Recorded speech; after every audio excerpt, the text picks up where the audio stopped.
আপনারা তো ইসলাম নিয়ে রাজনীতি করেন। ইসলাম মানে কি বারবার মুনাফিকি করা?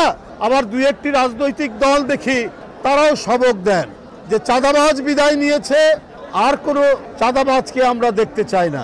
আপনাদের ৭১-এর অর্জন কি? আপনারা ৭১-এর বিরোধিতা করেছেন।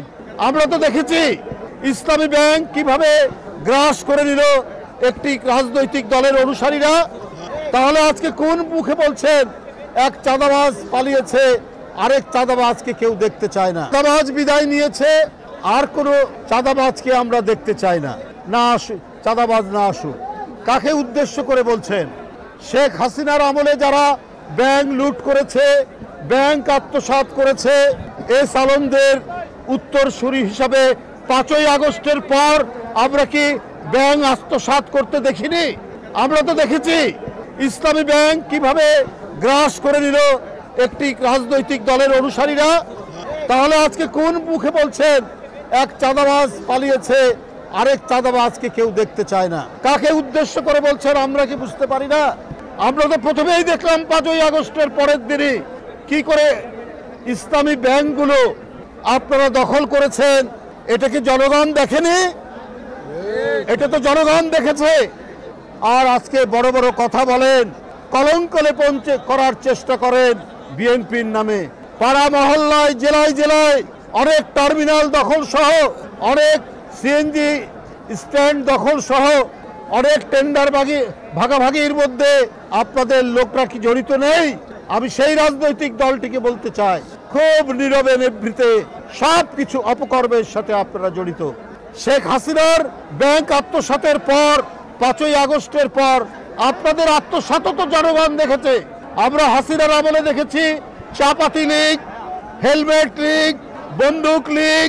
আবার জনগণ তো এটাও জানে খুর লীগ এবং খুর পার্টি এবং পায়ের রক কাটা পার্টি।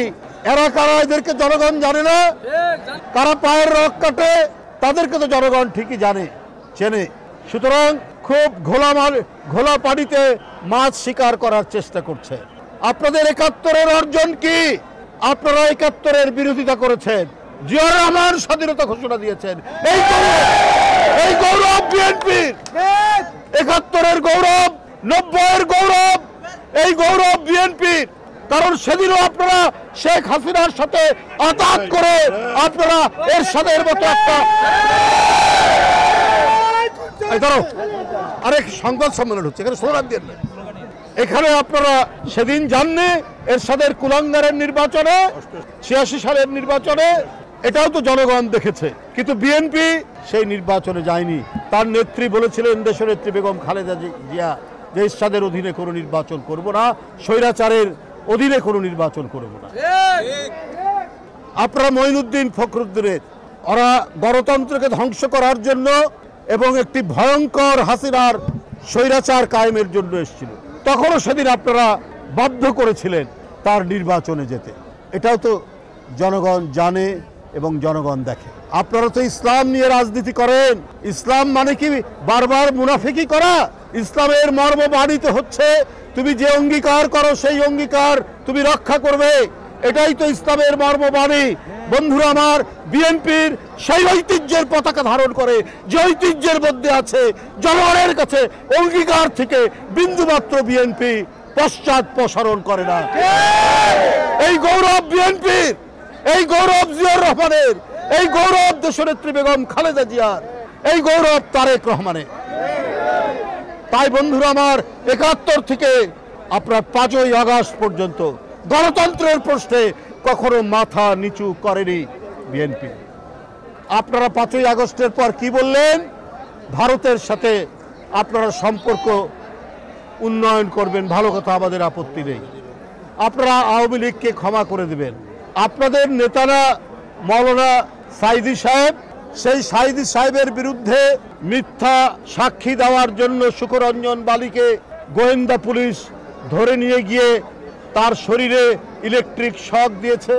কালকেই দেখবেন তার সমস্ত বয়ান এসছে।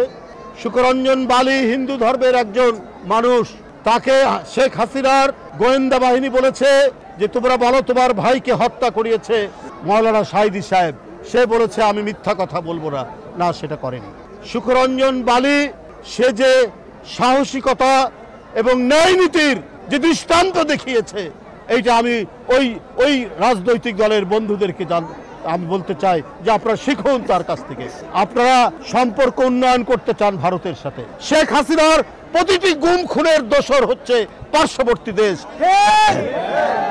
এই সুখরঞ্জন বালিকে আপনার হাইকোর্টের গেট থেকে গোয়েন্দা পুলিশ ধরে নিয়ে গিয়ে তাকে এখানে টর্চার করে তাকে টাকার অফার দেওয়ার পরও সে যখন মাথা নোয়ায়নি তাকে ভারতে পাচার করে দিয়েছে এবং ভারতের কারাগারে সে 5 বছর ছিল।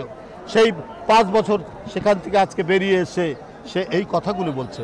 এরপরেও আপনারা বলেন যে শেখ হাসিনার সব মাফ করে দেবেন, ভারতের সাথে সম্পর্ক উন্নয়ন করবেন।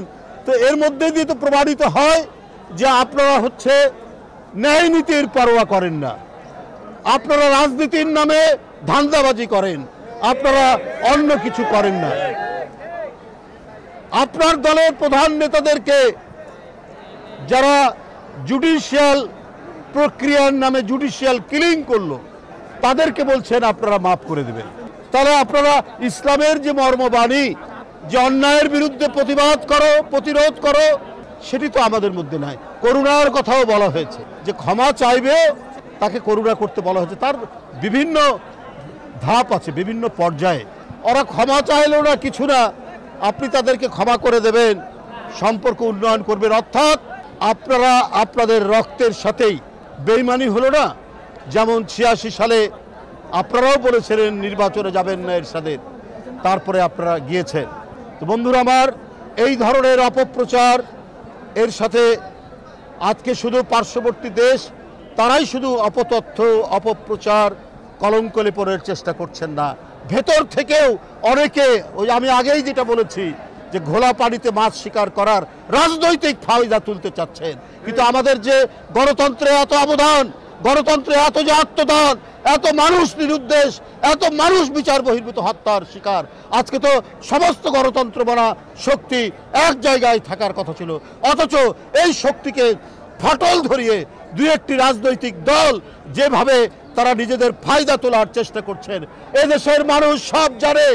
তারা জানে কারা দেশপ্রেমিক, তারা জানে কারা স্বাধীনতা বিশ্বাস করে, কারা সার্বভৌমত্ব বিশ্বাস করে, কারা বহুদলীয় গণতন্ত্রে বিশ্বাস করে, কাদের ঐতিহ্যের মধ্যে জড়িয়ে আছে।